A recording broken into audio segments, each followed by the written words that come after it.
Quero ocupar a tribuna nesta quinta-feira, nesta tarde, não para fazer mais uma retórica a respeito da crise, a respeito da inflação, a respeito dos juros, a respeito do desemprego, a respeito da taxa Selic, enfim, eu quero dar hoje um tom mais poético ao meu pronunciamento. E quero começar, senhor presidente, senhoras e senhores senadores, senador Cristóvão Buarque,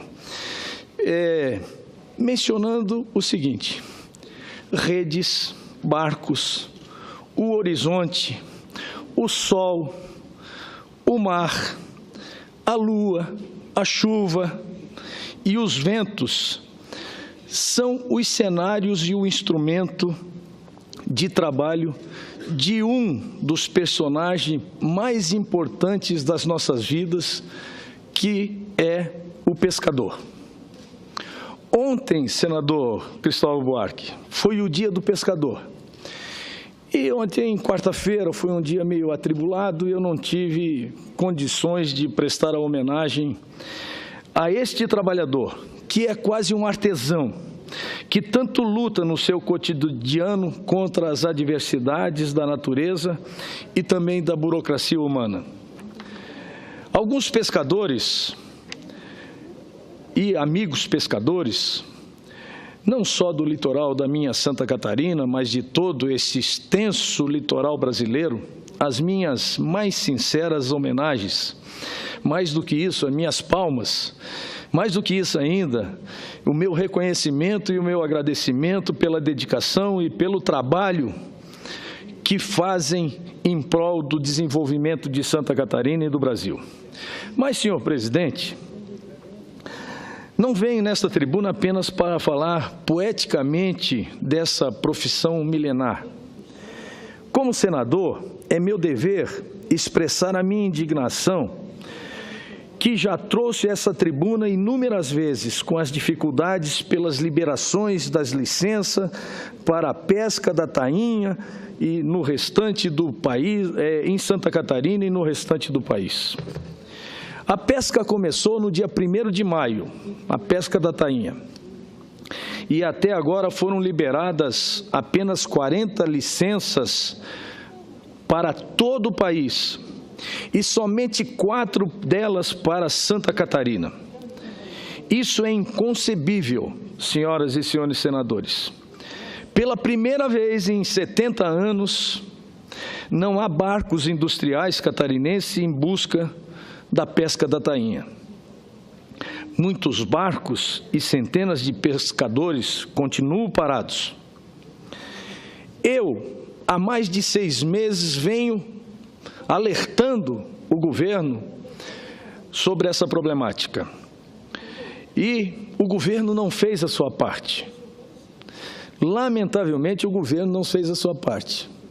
Mas a justiça fez a parte que o governo deveria fazer. Porque os pescadores de Santa Catarina entraram com mandado de segurança e, infelizmente ou felizmente para os pescadores, a justiça fez o trabalho que deveria ser feito pelo governo federal. Ora, não é possível que os pescadores de Santa Catarina receberam a licença em 2013, receberam a licença em 2014, receberam a licença em 2015 e 2016, senador Cristóvão Buarque, não receberam as licenças. E Santa Catarina é o maior produtor de pescado do Brasil, mas não é simplesmente o maior, é disparadamente o maior produtor de pescado do Brasil. Então, essa é uma demonstração de que o país, infelizmente, ele não funciona, ele não avança, ele continua burocrático. As sucessivas alterações dos ministérios acabam complicando, infelizmente, esta realidade que é apenas um exemplo do que está acontecendo no Brasil. Portanto, fica aqui a minha homenagem ao pescador, mas também a minha indignação e a minha revolta com o tratamento que eles receberam do governo federal nesses últimos tempos. E hoje também é o dia do caminhoneiro. E eu quero também aqui registrar minha homenagem aos profissionais que transportam todos os dias a riqueza nacional, o progresso e o desenvolvimento do Brasil.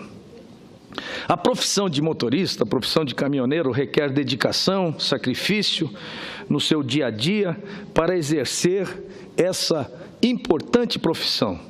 Quero registrar ainda o meu respeito a todos os caminhoneiros do Brasil. Mais do que isso também, o meu reconhecimento a quem quero transmitir um forte abraço na pessoa do seu Elias.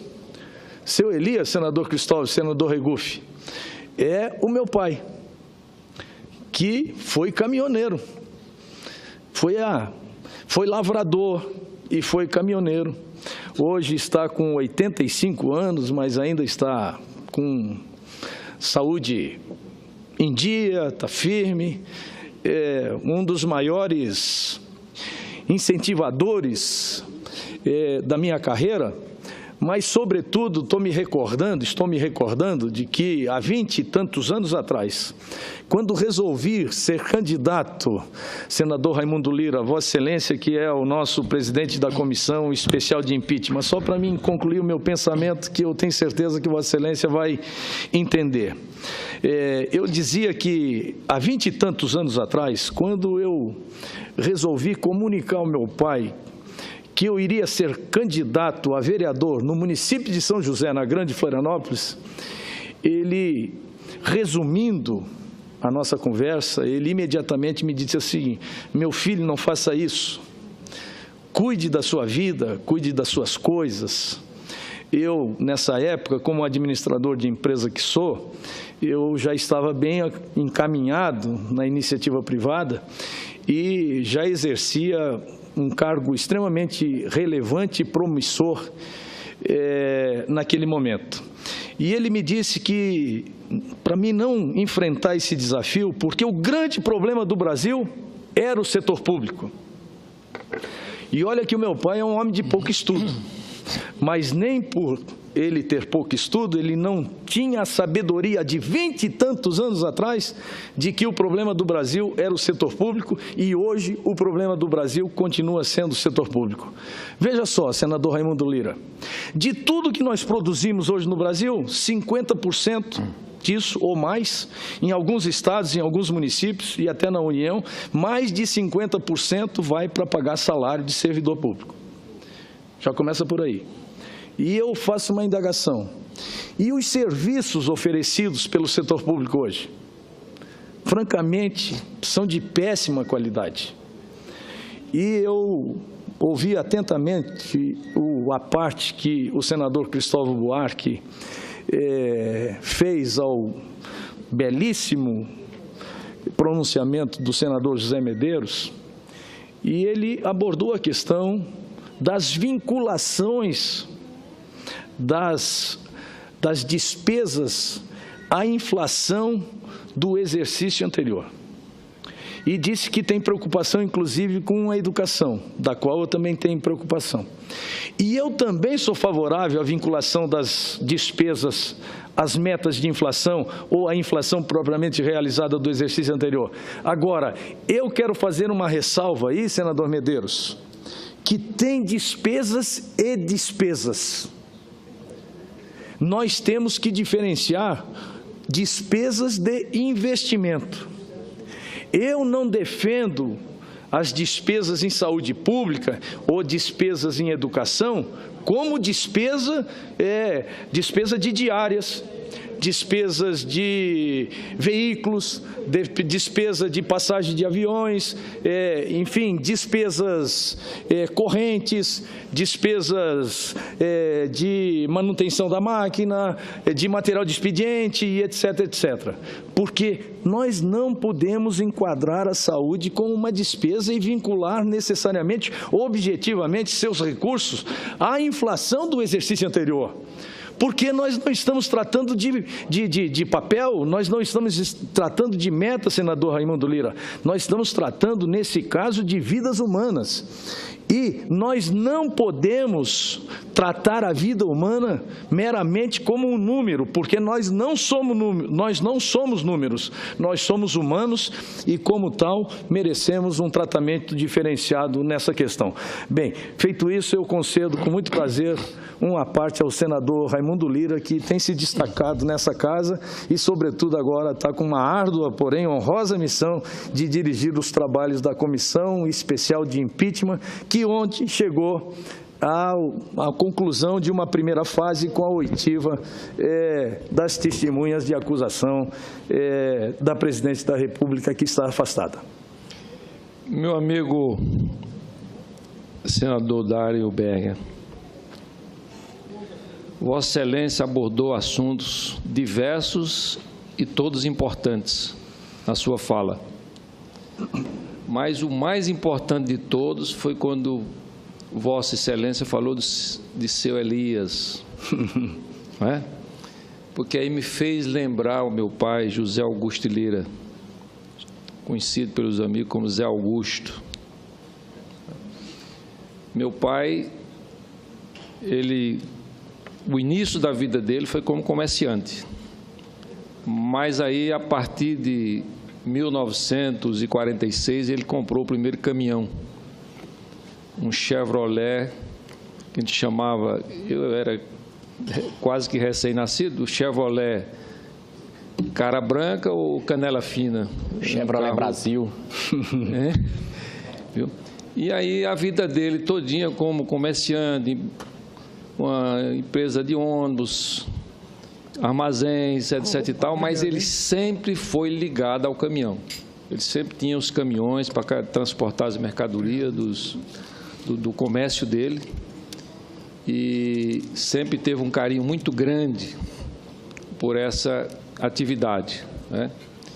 E aí depois eu me transformei em concessionário Mercedes-Benz, da marca Mercedes-Benz, na época em que mais de 80% dos caminhões do Brasil eram Mercedes-Benz.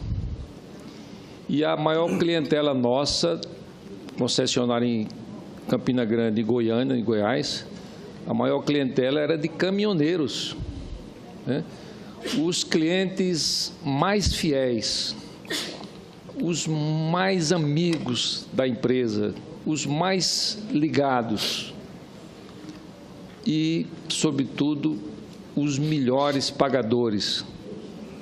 Na década de 70, que o financiamento bancário era muito difícil, nós financiávamos diretamente pela própria empresa aos caminhoneiros.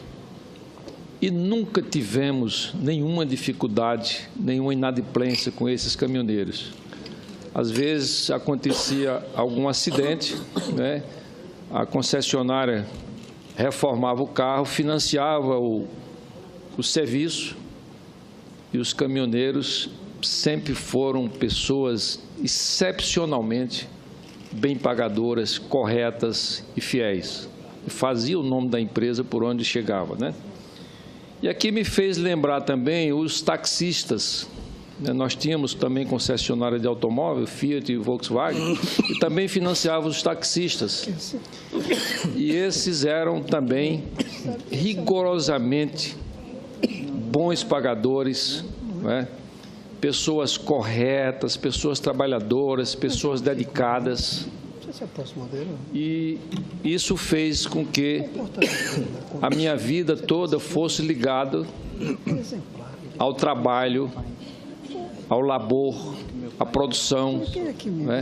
Porque sempre estive cercado dessas pessoas, caminhoneiros, taxistas, né? E, enfim, essas pessoas que constroem no dia a dia o Brasil. Então, Vossa Excelência, quando falou no seu Elias, eu me lembrei do meu pai, José Augusto, e eu acho que é um motivo de orgulho para todos nós saber que nós fomos educados no trabalho, na correção, no amor ao país. Quero, portanto, nesse momento em que eu parabenizo o senhor Elias nos seus 85 anos, o meu pai já faleceu, se fosse vivo hoje teria 106 anos, o que era uma coisa quase pouco provável, né? mas foi um homem totalmente voltado ao trabalho, de tal modo que ele, apesar de ter direito, naquela época, de se aposentar, ele nunca se aposentou, nunca aceitou receber a aposentadoria, porque ele dizia o seguinte: o homem, quando passa de 70 anos, se ele deixa de trabalhar, ele vira um aposentado. Uma coisa honrosa, uma atividade honrosa, todo aposentado são pessoas que trabalharam durante a vida, mas ele tinha esse conceito pessoal, que se a pessoa parava de trabalhar, virava aposentado. Se continuava trabalhando, ele continuava sendo um homem experiente, não é? E nesse conceito de experiência é que até o seu último dia de vida ele continuou trabalhando. Nunca aceitou parar, porque ele achava que tinha começado a trabalhar com os 10 anos de idade e que a coisa mais importante para o homem e para o país é o trabalho. Muito obrigado, senador. Bem, eu agradeço a Vossa Excelência e, senador Raimundo Lira, e incorporo com muita alegria e até com certa emoção a parte de Vossa Excelência, porque todos nós temos uma origem. E a minha origem foi uma origem alicerçada no trabalho, no dia a dia, amassando poeira e comendo poeira e amassando barro para vencer as barreiras e os obstáculos da vida, que não são pequenos. E sempre tive no meu pai uma referência e que continuo tendo até hoje. E ele certamente estará ou está muito emocionado de eu prestar, vamos dizer assim, uma singela, mas uma justa homenagem que teve essa repercussão, inclusive, de Vossa Excelência, como também terá do senador Cristóvão Buarque, que eu com muito prazer ouço em seguida, e também do senador Regufe. Senhor Dário, eu hoje fico curioso para saber qual é a opinião que ele tem, seu Elias, do senhor ter entrado na política. Porque o senhor disse que ele não foi favorável, como os pais da gente em geral não eram. A minha mãe foi contra. Aliás, foi contra não eu entrar, porque ela também não me viu na primeira eleição. Morreu naquele ano. Meu pai morreu bem antes. Me viram militante estudantil, me viram ficar 9 anos fora do Brasil. Eu voltei, meu pai ainda estava vivo por algumas semanas. A minha mãe dizia, nem advogado nem político. Para ela era a mesma coisa. Eles, em geral, não querem. E agora? O que é que eles diriam, no meu caso, o caso do Raimundo, o caso do Regufe? Lembro quando o pai dele faleceu, eu era professor dele. Que diriam? E o seu Elias? Eu não sei. Agora, no seu caso pessoal, o que é que o senhor diria de ter entrado na política? São raras as pessoas que escolhem o que cai nessa vida. São raras as pessoas. No mundo inteiro, estou falando, seres humanos que, de repente, senador Raimundo, caminham numa atividade esquisita, rara, confusa, que ninguém entende, que é a política. Raros. Eu não sei o que é que leva a gente a fazer isso. Tem que ser uma psicanálise de cada um para saber. O que é que a gente busca com isso? Entretanto, ao passar a fazer esse serviço público por meio da política, nós nos dividimos em alguns grupos. Alguns grupos, e a Lava Jato está mostrando, fazem política para locupletar-se, para ganhar dinheiro, para aproveitar-se do Estado, para pegar a propina. Alguns são assim. Felizmente, é a minoria, embora eles que aparecem. Outro grupo, bem intencionado, mas acredita que precisa fazer com que as coisas sociais funcionem para continuar naturalmente. São o que eu chamo de conservadores, respeitosamente. Um outro grupo entra nisso dizendo, eu tenho um sonho para o futuro. E esse futuro não chegará automaticamente, é preciso agir. É preciso estar dentro do processo político. São aqueles que eu acho que a gente pode chamar de políticos progressistas. Quando a gente olha os progressistas e olham para trás, antes e depois de fazer a sua atividade, aí que vem a avaliação, valeu a pena ou não? Valeu a pena quando a gente compara os resultados de termos mudado o mundo com os resultados do sacrifício que a gente faz e também das compensações. Porque isso dizer que a vida pública, política, só tem sacrifício, não é verdade. Eu não falo salário, porque aqui a maioria de nós, com a competência que tem para chegar aqui, ganharia mais do que aqui. Com certeza. Estou falando os honestos. Qualquer um de nós aqui, de mim não tenho a menor dúvida, seria muito mais. A gente vem aqui por outras razões, e até porque já ganha bastante. O salário já é alto, não precisa de mais do que isso. Mas quando a gente compara os sacrifícios com os benefícios, tanto pessoais, prestígio, reconhecimento nas ruas, deixar o nome na história, com o que a gente fez, fica a dúvida, sim. Esse instante aqui com o Regufe, a gente estava conversando, ficou a dúvida se valeu a pena, se conseguiu. Eu tive a sorte, como o senhor, de passar pelo Executivo. No Executivo a gente vê mais o que a gente deixou. Quando eu vou na rua, no Distrito Federal, e vejo, senador, os carros parando para que as pessoas atravessem, eu lembro, poxa, e as pessoas lembram, isso daí fui eu que consegui organizar, senador Medeiros. Quando eu vejo no mundo inteiro milhões e milhões recebendo bolsa, seja escola, seja família, ou seja um dos 25 nomes que eu vi recentemente, que chama-se Bolsa Escola em outros países, eu digo, caramba, valeu a pena, porque eu bolei isso quando era reitor, como professor, escrevi um livro sobre isso, mas se não tivesse sido governador, ficava no livro, não virava realidade. Eu nunca me lembro do maior elogio que eu considero como político de um jornalista que disse que Cristóvão é um cara que leva para o diário oficial o que ele escreve nos livros. Há uma diferença grande naquilo que a gente escreve no livro e aquilo que a gente assina no diário oficial. Vira realidade. Não dá para a gente fazer a avaliação plena se valeu a pena ou não. Mas eu gostaria que o senhor perguntasse, meu nome é o senhor Elias, se como pai ele acha que valeu a pena que o senhor tenha escolhido essa carreira em vez de ser um grande empresário, em vez de ser qualquer outra atividade além de empresário que tivesse escolhido. Fica aqui o meu pedido de que faça a pergunta para ele, como pai, se valeu a pena ou não. Eu farei e já concedo a palavra ao dileto, estimado amigo, senador Regufe. Primeiro, senador Dário, eu tenho certeza que o seu pai, o seu Elias, eu tenho certeza que o seu pai, que o seu Elias, ao ver essa sessão, ele deve estar com muito orgulho de Vossa Excelência. Porque Vossa Excelência tem honrado a população de Santa Catarina aqui nessa casa.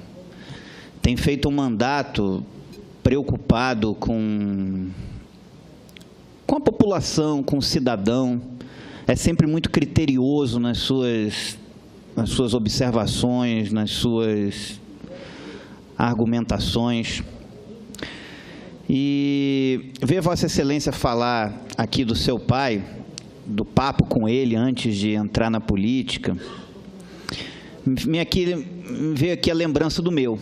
Eu, como o senador Cristóvão colocou aqui, na época ele era meu professor na universidade, eu perdi meu pai infelizmente não está mais aqui, ele era um oficial da Marinha, uma pessoa muito correta e muito rígida, que passou para mim os valores e os princípios que eu tenho hoje, ele junto com a minha mãe, e dos quais eu sou muito grato, valores de que vale mais nessa vida o que a gente é, do que o que a gente tem, do que o poder.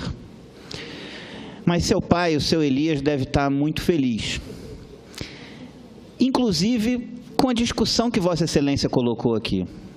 Eu acho que esse país precisa passar por uma reforma, por algumas reformas. Eu, às vezes, me impaciento, me inquieto, quando eu vejo as pessoas irem para a rua contra apenas algo. Se é contra um governo, nós temos uma multidão aqui na esplanada dos ministérios. Se é contra algo, tem uma multidão. Agora, quando é pró alguma coisa, aí é mais difícil. Quando é pró uma reforma política, que eu vou falar daqui a pouco sobre isso, uma reforma do Estado que Vossa Excelência colocou, a gente precisa devolver o Estado para o contribuinte. Hoje o Estado está apropriado pelas máquinas dos partidos políticos, por outros interesses, mas não serve ao contribuinte, aquele que paga impostos. É preciso introduzir meritocracia no serviço público, é preciso introduzir um sistema de metas e resultados, é preciso ter uma reforma tributária que reduza a nossa carga tributária e que aplique melhor também esses recursos. Mas do mesmo jeito que eu acho que o meu pai lá em cima deve estar com orgulho de mim, se me perguntar se valeu a pena essa colocação que o senador Cristóvão aqui colocou, valeu. Às vezes as pessoas não notam a contribuição que a gente dá. Um mandato parlamentar é muito mais apenas do que só projetos. Cada votinho que a gente dá representando as pessoas, quando a gente vota com a nossa consciência, pensando no que é melhor para a população e não pensando, às vezes, em governos, no jogo político, a gente está dando uma contribuição, representando as pessoas naquele voto, nas nossas emendas ao orçamento, quando a gente traz recursos para a nossa cidade, nos projetos que a gente apresenta. Mas o mandato, ele é feito, às vezes uma fala gera uma ação no governo. Às vezes você coloca um remédio no hospital público, alertando que ali não tem remédio, num discurso seu. Nós que fazemos política por vocação, e desculpa me estender nessa parte, claro que esse momento é um momento triste, porque é um momento de criminalização da atividade política, onde um político ele é considerado um criminoso até que ele prove o contrário todos os dias. E nós que somos de bem, nós temos que todos os dias reafirmar a nossa honestidade e a nossa eficiência como parlamentar. Quero dizer a Vossa Excelência que, com certeza, o seu Elias está muito orgulhoso de Vossa Excelência. Não só ele, mas a população de Santa Catarina tem que ter orgulho, porque eu posso testemunhar que há um parlamentar aqui que segue a sua consciência, sempre pensando em fazer o melhor pela população, inclusive dialogando muitas vezes comigo, muitas vezes inconformado com, às vezes, o andamento das coisas, mas é alguém que está aqui preocupado com a população. E eu acho que esse é o norte. Porque pensar igual na vida, ninguém pensa, nem dentro da casa da gente. O importante é a gente colocar as nossas posições, ter o espaço para defendê-las, lutar pelo que a gente acredita e respeitar também a opinião dos outros. Nesse momento tão triste que a gente vive no país de intolerância, onde pensar diferente virou um crime, é muito importante que Vossa Excelência coloque isso que colocou aqui. O orgulho do porquê entrou na política, dos valores que lhe colocaram na política e da prática belíssima que Vossa Excelência tem desempenhado no seu mandato. Bem, eu, sensibilizado e honrado com os apartes recebidos, tanto pelo senador Raimundo Lira, tanto pelo senador Cristóvão Buarque e agora pelo senador Regufe, um jovem e extraordinário amigo e um expoente da política do Distrito Federal e do Brasil, eu me atrevo a fazer, se o presidente me der mais alguns minutinhos, apenas uma pequena referência da minha vida política e da minha vida pública. Bem, a juventude, a gente tem um grau de rebeldia, o professor Cristóvão Buarque conhece isso muito melhor do que eu. A gente é movido por desafios. Quanto maiores, mais desejosos eles acabam se transformando. E eu acabei entrando na vida pública porque, eu olhando o cenário, eu imaginava que eu podia fazer melhor do que as pessoas que estavam no poder naquele momento estavam fazendo. E realmente eu posso dizer que quando eu tive a oportunidade de fazer, eu fiz. Vou dar um exemplo de educação, poderia falar em saúde, poderia falar em infraestrutura e etc. e tal, mas vou destinar o meu primeiro mandato em educação no município de São José, onde eu iniciei o meu mandato, se eu não estou equivocado, em 1996 como prefeito. Fui vereador, fui presidente da Câmara, fui prefeito reeleito, com 85% dos votos. Tinha 94,6% de aprovação popular. E o que aconteceu? Na educação e na saúde, na infraestrutura, em praticamente todas as áreas, eu fiz mais em apenas 8 anos do que todos os governos anteriores juntos fizeram. Eu fiz mais salas de aula em 8 anos do que todos os governos anteriores juntos fizeram, não só em São José, como também em Florianópolis.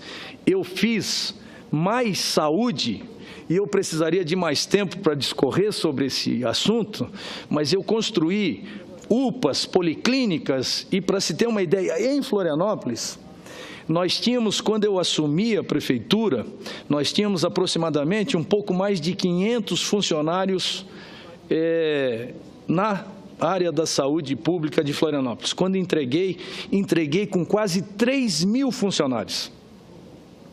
Mas entreguei com quase 3.000 funcionários por quê?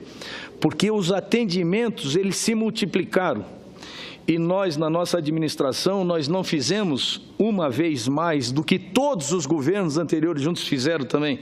Nós fizemos 4 ou 5 vezes mais do que fizeram. Então, eu tenho a minha consciência tranquila de que, quando eu tive a oportunidade de fazer, eu procurei fazer, e tenho consciência de que a minha consciência revolucionária naquele momento contribuiu para a melhoria da qualidade de vida de milhares e milhares de pessoas, tanto no município de São José, onde eu iniciei a minha carreira, como na capital do estado de Santa Catarina.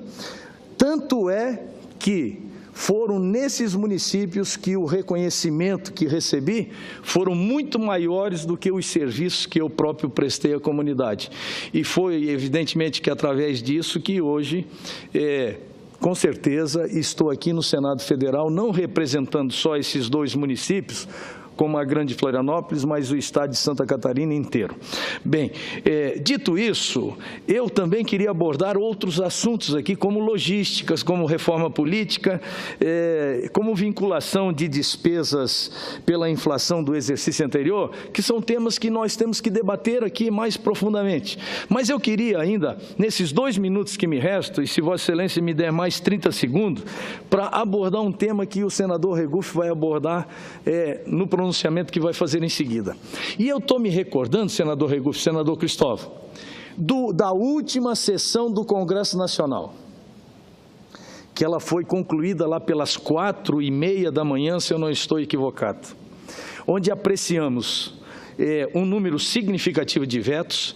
Desses vetos, alguns destaques foram feitos, se eu não me engano, 14 ou 15 ou 16 vetos foram destacados, e nós tivemos que ouvir inúmeros discursos. Foi uma sessão tortura, inúmeros discursos, os mesmos discursos nos quase 15, 16 vetos que foram destacados.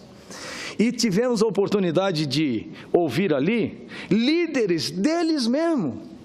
Eu nunca vi isso na minha vida, o cidadão ser líder dele mesmo. Ora, líder significa que precisa ter pessoas para serem liderados. Aqui no Congresso Nacional, não. Aqui, oportunisticamente, o cidadão acaba indo para um partido, ou se elege num partido, onde ele é o único representante desse partido, e ele é líder dele mesmo. E ele tem prerrogativas especiais de falar mais, de falar primeiro, de falar sempre, enquanto que nós, que não somos líderes, temos essa dificuldade. Então, a reforma política, na verdade, ela é essencial, ela é primordial, ela é fundamental, ela é vital para o futuro, para o futuro do Brasil e para a credibilidade dos parlamentares dessa Casa e da Câmara dos Deputados. Porque, com isso, eu não posso me conformar. E o que é pior também, nós temos que estabelecer as cláusulas de barreiras que já foram discutidas nessa casa e que ela não avançou. Nós temos que avançar no fim das coligações partidárias, porque não é possível que esses partidos pequenos, nanicos muitas vezes, continuem a persistir, a existir, para que numa eleição vendam o seu tempo de televisão, façam uma estratégia extremamente peculiar, danosa à democracia, que não contribui em nada para a formação de um projeto político que possa sustentar a governabilidade depois. E aí nós conseguimos implantar definitivamente no Brasil o corporativismo, o clientelismo, o toma lá da cá, que há muito tempo isso já acontece, mas quando eu fui prefeito, eu tinha as minhas secretarias das quais eu não abria mão. Eu poderia, e o sistema é esse, e nós temos que entender que, lamentavelmente ou não, nós temos que nos submeter às regras. E as regras foram essas. E elas foram aprimoradas, mas aprimoradas no sentido negativo da palavra. Isso é que é a tristeza. E hoje nós estamos vivendo um presidencialismo de coalizão que ninguém consegue governar. Qualquer insatisfação que determinado setor, determinado parlamentar não é atendido, naturalmente já cria-se um grande problema de governabilidade no Brasil. Portanto, a reforma política, senhor presidente, na minha opinião, me parece que é a reforma da reforma, porque com isso talvez nós possamos mudar essa triste realidade da criminalização da política que nós estamos vivendo. Isso é muito ruim, porque a democracia, se ela não é um dos melhores regimes perfeitos, mas não encontramos no mundo ainda nenhum regime que seja melhor do que o regime democrático para nós enfrentarmos as nossas dificuldades, as nossas barreiras e o nosso dia a dia. Portanto, senhor presidente, eu ainda teria mais um longo discurso a fazer se tivesse tempo, mas eu agradeço já muito a benevolência de Vossa Excelência e agradeço as partes dos eminentes senadores que me antecederam e vou ficando por aqui, desejando a Vossa Excelência, senhor presidente, mais uma vez, muito sucesso à frente da Comissão Especial do Impeachment, que Vossa Excelência, às vezes, até criticado por alguns que são mais enérgicos e assodados, mas, na minha opinião, Vossa Excelência tem agido como